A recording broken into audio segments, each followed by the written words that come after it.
বুখারী হাদিস শুনেন, ইমাম বুখারী মুসলিম এসেছে মিসকাতের ভিতরে মুত্তাফাক আলাইহি হাদিস, আল্লাহ রাসূল বলেছেন আল মারু মা মান হাব্বা, যে যাকে ভালোবাসবে সে তার সাথে থাকবে। সুবহানাল্লাহ বলেন না? যে যাকে ভালোবাসবে, আমার ভালোবাসা আমার মদিনার কামলিওয়ালা, আমি থাকবো নবীর সাথে, আমার ভালোবাসা আমার ওলি আল্লাহ, আমার পীর মুর্শিদ, এই জন্য আমি পীর মুর্শিদের সঙ্গে থাকবো। ও বন্ধুরা সবাই শুনে রাখেন, এই জন্য আমার নবী রাখবে কবরে, নবী রাখবে মিজানে, নবী রাখবে হাসরে, ওলি রাখবে কবরে, ওলি রাখবে মিজানে, ওলি রাখবে হাসরের মাঠে। কারণ ওলি আল্লাহর শাফায়াত করিয়া উম্মতদেরকে, এই মুরিদদেরকে শাফায়াত করিয়া সুপারিশ করিয়া জান্নাতে নিয়ে যাবে। জোরে আল্লাহু আকবার, আল্লাহু আকবার। ওলি আল্লাহ রাখবি, জোরে জোরে জোরে বলেন। আল্লাহ যেহেতু বলেছে ওলি আল্লাহ লাগবে, তাহলে আপনাকে আমাকে মানাই লাগবে। কথা করে বলেন। আপনারা একটু বলে দেয় কোরআন শরীফ বলেন বাবা, আমার আল্লাহ পাক সূরা নিসা 115 নম্বর আয়াত আল্লাহ পাক বলেন, ওয়া মান ইউশাকির রাসূলা মিন বাদি মা তাবায়্যানা লাহুল হুদা ওয়া ইয়াত্তাবি গায়রা সাবিলিল মুমিনিনা নুওয়াল্লিহি মা তাওয়াল্লা ওয়া নুসলিহি জাহান্নাম ওয়া সাআত মাসীরা। জোরে বলা যাবে আল্লাহু আকবার। আমার আল্লাহ পাক বলেন, হে ঈমানদার মুমিন, মানুষের মধ্যে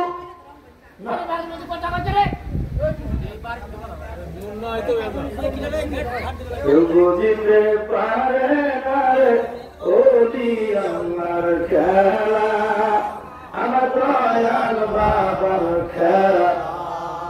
কেউ বুঝিতে পারে না রে ওলি আল্লাহর খেলা, ওই আকামে বীরের খেলা। কত হইতেছে? 36 বছর কেন গেল ফুটি ফুটি না, 6 মাসের কালে আবার দেয় 16 আনা দয়া, বাইরে 16 আনা। ওই জোর করিয়া বুঝতে গেলে তার ঘটে মরণ জ্বালা। ওই জোর করিয়া বুঝতে গেলে তার ঘটে মরণ জ্বালা। কেউ বুঝিতে পারে না রে ওলি আল্লাহর খেলা, আমার কামের পীরের খেলা।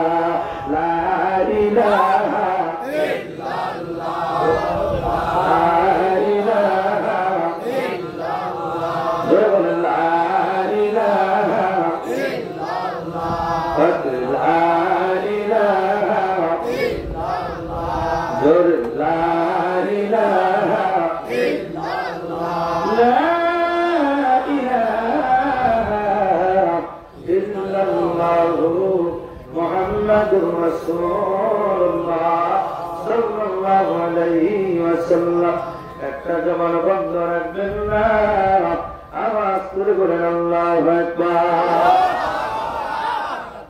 আমার রব্বুল আলামিন বললেন, বন্ধুরা আমার, ও বাবা জিরারে, মানুষের মধ্যে আমার কতগুলো মানুষ আছে যারা আল্লাহকে মানে, রাসূলেরও মানে, কিন্তু ওলি আল্লাহকে মানতে চায় না। গাছটা বেকা করে আরেক দিকে চলে যায়। ওলি আল্লাহর কথা, পীর মুরিদের কথা, মুনির পথে কথা বললেন, আর আমাদের ছেড়ে বন্ধ ছন্দ ভিলা উড়িয়া যায়। কথা বল ঠিক কিনা? মুসলমান শুনে নাও, ও বন্ধুরা নোট করে নাও, তেমনি মতো নামাজ করা হলো, তেমনি মতো বায়া ফরজ বাবা। বায়া যদি আপনি না হন, ওই মৃত্যুর সময় আপনার ওই সময় ওই বাবা মুরব্বী হবে শয়তান। জোরে বলেন আল্লাহু আকবার। কি হবে? কি হবে? শয়তান। জোরে বলেন না, কি হবে? মুরব্বী হবে শয়তান। আমি বলি না, ফখরুদ্দিন রাজি রাহমাহুল্লাহ তিনি বলেন, মৃত্যুর সময় যার মুরব্বী নাই, যার পীর নাই, তার পীর হলো শয়তান। এটা বোঝা গেল বাবা, পীর ধরাই লাগবে। আপনি যা যেখানে ভালো লাগে সেখানে আপনি যাবেন, আমি নিষেধ করি না, বারণ করি না। হাতে ধরি পায়ে ধরে মারা যায়। ও বন্ধুরে শুনে রাখেন, আজকে আপনাকে একটা মেসেজ দিয়া যায়, একটা মেসেজটা হলো গুরুত্বপূর্ণ মেসেজ বাবা। দেখবেন যার মুরব্বী না হয় তিনি দেখবেন বেয়াদবি হিসেবে স্বীকৃত হয়। কথা বলা ঠিক কি না? যার পীর নাই দেখবেন ওনার কথার ভিতরে কোনো আদব নাই। কথা বলা ঠিক কি না? আমি হামদার মতো মানুষ, একটা স্কলার, উনি বলুন কি ভার্সিটির মাল, নিজে নিজে পরিচয় দেয় ভার্সিটির মাল, মাঝে মধ্যে উদ্ভব কিছু কথা বলে। কিছুদিন আগে আপনার রাশ্মিকা মন্ত্রণের কথা কয়, ভারতের নর্তকী এক মহিলার কথা কয়, আর দিয়ে তাকে নাকি সবাই করে কান্না উজুবিল্লাহ। আমার নবীর কি সাংবাদিক ছিল, ধরে কান্না না উজুবিল্লাহ। আমার নবীর সঙ্গে যদি বেয়াদবি করে বান্দা, ইমান থাকবে না। ইমান ও তালাক, বউ তালাক, আমল ও তালাক। জোর বলেন আল্লাহু আকবার, আর জোর বলেন ঠিক কিনা? কালিমা শুনে আল্লাহ পাক কোরআনে শরীফে সূরা বাকারার ভিতরে বলেন, ইয়া আইয়ুহাল্লাযীনা আমানু লা তাকুলু রাঈনা ওয়া কুলু যুরনা ওয়াসমাউ ওয়া লিল কাফিরিনা আযাবুন আলীম।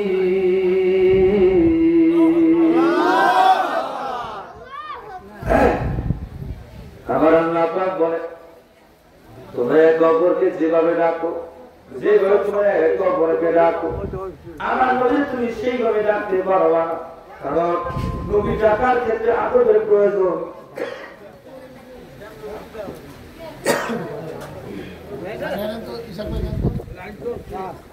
যে ব্যক্তি বলে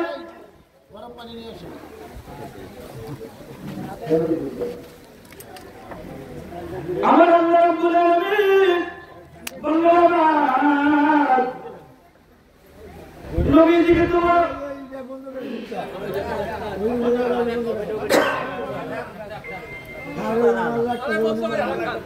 নবীজিকে আমার নবীজিকে তোমার রাইলা বলবে না, রাখা বলবে না, বেয়াদবি হবে। আমার নবীকে ডাকবে না, এক অপরকে যেভাবে ডাকো সেভাবে তোমার নবীকে ডাকবে না। এই জন্য আদবের প্রয়োজন। আসেন বাবা, আদব শিক্ষা দেয় কে? আদব এই জন্য শিক্ষা দেওয়া হয় আল্লাহ ওলির দরবারে। কথা বলে ঠিক কিনা? ওলি আল্লাহ দরবারে গেলে আদব শিক্ষা দেওয়া হয়। আমার পীর দরবারে মুরিদরা যখন মুরিদ হয়, সর্বপ্রথম আদব দেয়, সর্বত সবক হলো আদব। সর্বত সবক কি? জোরে বলেন নাকি? আদব। হুজুরের আদব যা আছে তার সব আছে, আদব যার নাই তার উপর রহমত নাই। আলাদা মুখরু বিনা জাহাল বিদ্যা আরো বছর মুরুপাত দামি। যার পিছনে মুরব্বী নাই উনি মাঝে মধ্যেই তো বেয়াদবি করবে, তো করবে অপরাধ, তো ওলি আল্লাহ নাই, পীর নাই। এই জন্য উনি আমার নবীকে নবীর সঙ্গে বেয়াদবি করে। কথা বলেন ঠিক কিনা? আসেন বাবাজিরে, আমার আল্লাহ পাক বলে, বন্ধু তোমরা যারা আল্লাহকে মানো, নবীকে মানো, ওলি আল্লাহর পথ তোমরা মানো না, গাঁটটা গাঁটটা দেওয়ার দিকে চলে যাও। আমার আল্লাহ পাক বলে, আমি তো সেদিকে ফিরিয়ে দিই যেদিকে সে ফিরে যেতে চায়। কারণ এই দুনিয়াটা স্বাধীনতার জায়গা। আমি ভালো কাজ করতে পারবেন, নেক আমল করতে পারবেন, খারাপ কাজ করতে পারবেন। কারণ আমার আল্লাহ পাক বলে, যারা ওলি আল্লাহ পথে চলবে না, ওলি আল্লাহকে মানবে না, পীর মুর্শিদ ধরবে না, আমি এদেরকে কিয়ামতের ময়দানে জাহান্নামের আগুন দিয়ে জ্বালাইব। জোরে কোন আল্লাহু আকবার। জোরে জোরে বলেন, আরো জোরে বলেন। কি জানেন? এখন আসে বাবা, পীরের কাছে যাওয়ার পরে কেন পীরের দরবারে যাবো জানতে হবে না? পীরের দরবারে কেন আপনি যান? খালি গেলে তো হবে না, গেলাম আর আইলাম আর ঘুমাইলাম আর খাইলাম। এর নামই তরিকাটা বাবা। তরিকাটা মুখের কথা না, তরিকা হলো ওই ব্যক্তিকে বলা হয় যেই ব্যক্তি দ্বারা কোনো গুনার কাজ হয় না, যেই ব্যক্তি সুদ খাবে না, যেই ব্যক্তি ঘুষ খাবে না, যেই ব্যক্তি হারাম খাবে না, যেই ব্যক্তি রহমা ছাড়বে না, যে ব্যক্তি ৫ ওয়াক্ত নামাজে হুজুরকে যে ওজিফা দিয়েছেন ওই ওজিফা ছাড়বে না, নফল নামাজ কেন ভর্তে সকাল সন্ধ্যায় ৫০০ বার দুরূদ ইশার নামাজ করে দুরূদ কইরা ঘুমাবেন। আবার ফজর নামাজের ঘরে শাস্ত্রমত খতম শুরু কইরা আপনি দুনিয়াবি কাজে আপনি হাত দিবেন। এই ওজিফা কালাম যে ব্যক্তি পালন করে না ও আসলে তরিকা মানে বুঝেন না। আমার কথা উনি দরবারে যায় শুধু মানত উঠতে পারবেন না, ওই যে ওষুধে বসে মানব করছে আল্লাহ মাফ করে দিতে পারবে অরিজিনাল সে মুরিদ না যে ব্যক্তি মুরিদ ও পাঁচত্তর আমাদের হুজুর যে অভিভাব দিয়েছেন কাকড়া বাতা শরীফ ফতম শরীফ দুরূদ শরীফ আছে না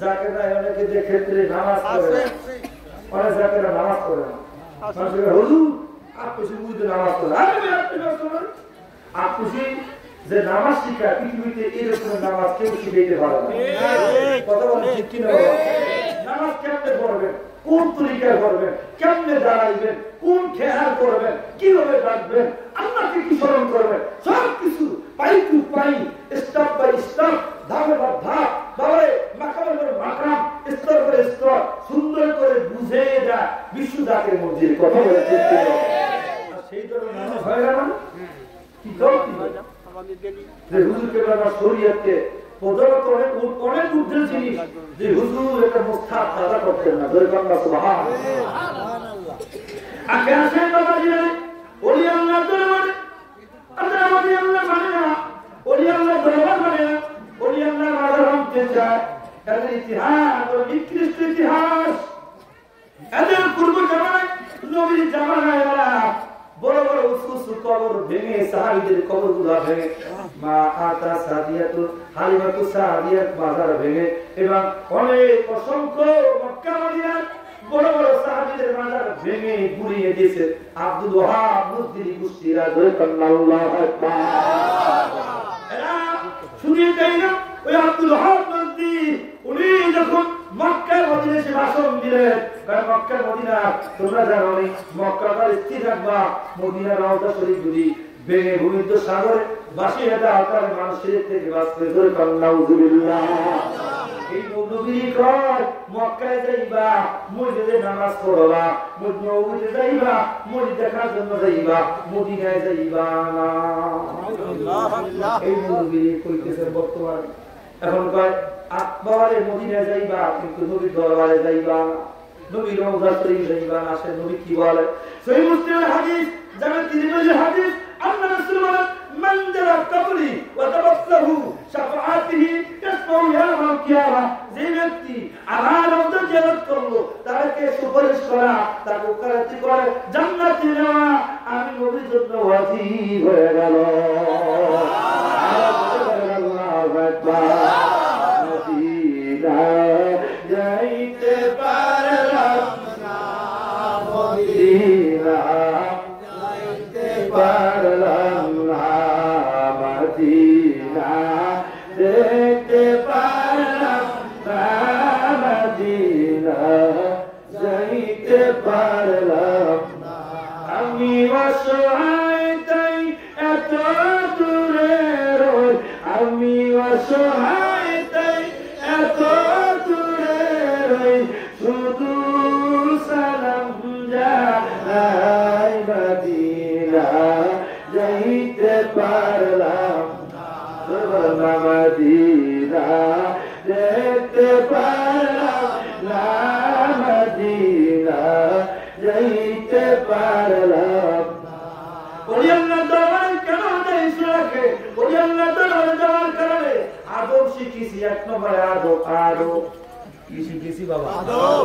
জোরে কন্যা কি শিখেছে আদব কেমন কথা বললেন আত্মসি দরবার আমরা যখন যাই হাজার হাজার মানুষ কত লক্ষ লক্ষ কোটি কোটি মানুষ এক লগে আমরা লাইন দিয়ে খানা খাই বলেন কোন মারামারি হয়নি না হ্যাঁ না লাঠি ভাঙা হয়নি মাথায় কোনো বাড়ি যায়নি হুজুর এত শিখাইলে বাবা এক করে সত্যি মহব্বত করো জাকের ভাই আর জাকের ভাই ধরে দড়াই ধরে কান্দে ভাইয়া আপনি আমার শত্রু ধরে মহব্বতের ভাব কেবলা গান বুঝে বললে বাবা আদব কি জিনিস শুনে না এর নাম হলো আদব এর নাম কি আদব এই জন্য আদব আর কুরসি মুরিদের ভিতরে আদব থাকার কারণে শুনে রাখে বাবা আদবে আউলিয়া বেআদবে হয় শয়তান মাওলানা রহমত সাহেব বলেন বেআদব মারবে কা তাফসীর কাজ করবে বেআদব আল্লাহ রহমত হইতে বঞ্চিত আদব যে ব্যক্তি যার ভিতরে আদব আছে তিনি বাবারে আল্লাহ বলা হয়ে গেছে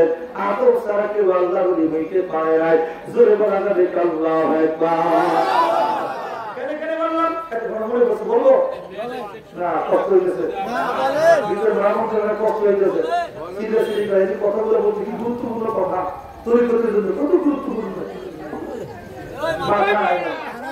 কথা বলতে আছে আল্লাহ এটা একটা জোরে করা আমি আরো জোরে করা আমি আদম কালাম দেখেন মুজাদ্দিদ আল-রিসালি পীর ছিল খারাপ আকিদুল্লাহ কি নাম ছিল কত খারাপ বাকিবিল্লাহ এই খাজা বাকিবিল্লাহ মুরিদ ছিলেন খাজা বাকিবিল্লাহর মুরিদ হলো আমাদের হাজারি মুজাদ্দিদ হাজার বছর পরে মুজাদ্দিদ শ্রী হিন্দু মুজাদ্দিদ আল-রিসালি ফারুকী রাদিয়াল্লাহু তাআলা ইনি আমার মুজাদ্দিদ এত বড় মুজাদ্দিদ হওয়া সত্ত্বেও ওনার পীর ওনার খাস কামরা যখন যাইতে উনি তখন ইয়া নবী